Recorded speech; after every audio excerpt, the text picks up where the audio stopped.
O que o Michael Jackson nos ensina sobre a frase mais famosa de Rousseau?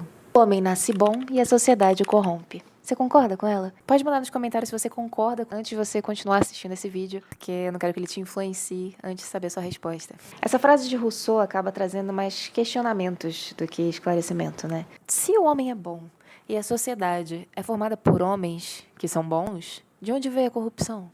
Como que a sociedade se tornou ruim ou corrompedora de homens se ela foi formada inicialmente por homens bons, por natureza?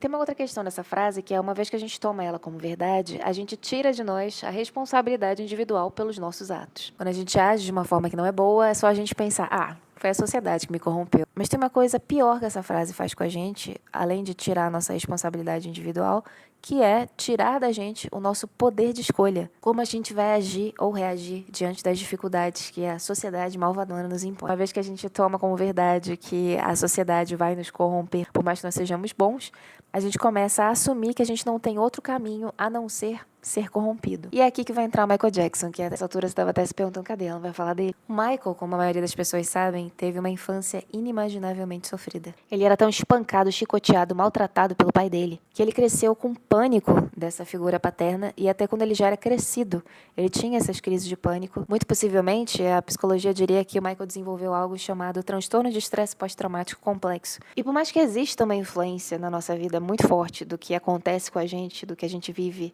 e tanto que teve no Michael, né? A questão é que isso não necessariamente corrompe uma pessoa e muitas vezes faz ela seguir um caminho extremamente diferente do que quem traumatizou ela. O que o Michael fez foi, uma vez ciente da dor e do quanto ela é forte para seres vulneráveis que estão passando pela mesma situação que ele, desenvolveu uma hiperempatia com esses seres, buscou protegê-las da mesma coisa que ele passava. E eu digo seres porque, além das crianças, né, que é a história mais conhecida que ele ajudava, isso se refletiu tanto com as crianças quanto com animais, que muitas pessoas acham que ele tinha esses animais só por excentricidade, mas na verdade ele resgatava esses animais de situações de muito sofrimento. E animais, assim como crianças, despertam muito essa hiperempatia, porque mesmo um animal adulto não pode pedir ajuda, ele não pode gritar socorro, ele não pode processar alguém, ele não pode acusar alguém, como o Michael foi acusado, né? Então, no convívio com seres humanos, eles dependem exclusivamente de como os seres humanos vão agir com eles para que eles não se lasquem. E, em síntese, a vida do Michael Jackson é a prova de que a frase do Rousseau não pode ser tomada como verdade absoluta. Por mais que as coisas que acontecem ao nosso redor e acontecem na nossa vida nos influenciem muito, tanto que influenciou o Michael e gerou sequelas físicas e emocionais,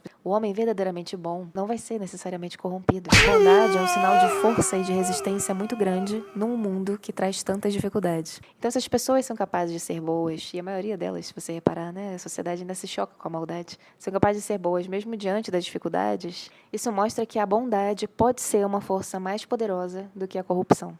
Mas e você? O que você acha da frase de Rousseau? E o que você acha da vida do Michael Jackson?